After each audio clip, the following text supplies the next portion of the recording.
No, I haven't got much more to say on the music. Have you? We've got a couple of little oddities.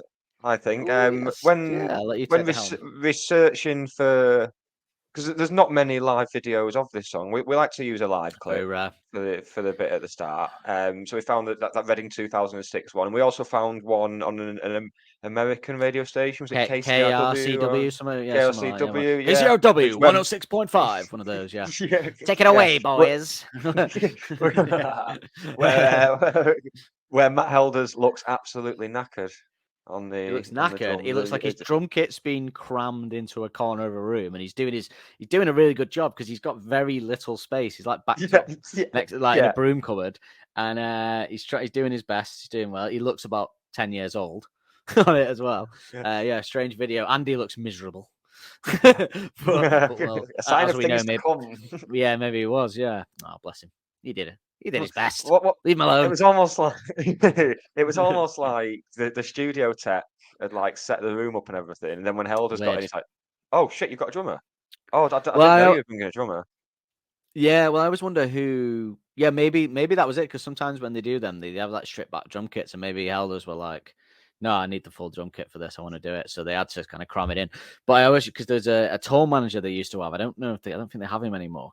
I can't tell you his name, but I just used to see him at every gig. And part of my pre-gig ritual was to stand there with a beer and watch out for him. And he'd come on stage and I'd go, "Hey," to myself.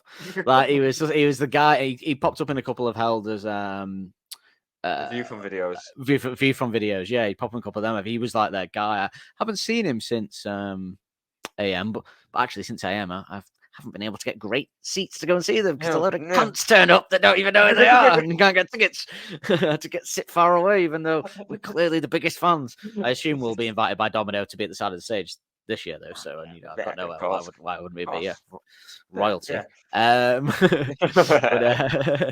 But yeah.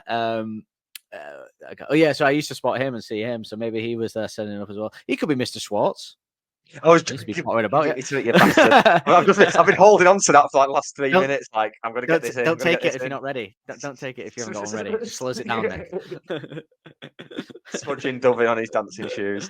He did have that kind of. He weren't like a smooth Mr. I imagine Mr. Schwartz is in a suit doing all this, like skinny guy in a suit, like a well-tailored suit, but doing all the dubbing. Whereas this guy just usually had a t-shirt, typical roadie type gear. But he was, he was definitely the tour manager. Like he was in charge. He wasn't. He'd come on stage and say, "Hey, sort this out" and stuff like that. I used to watch this guy for some reason. I hate that that pre-gig build-up when you're just waiting and it's just like the room. You're like, "Fucking hell, I just want to get going here." So how long does it take to check a guitar?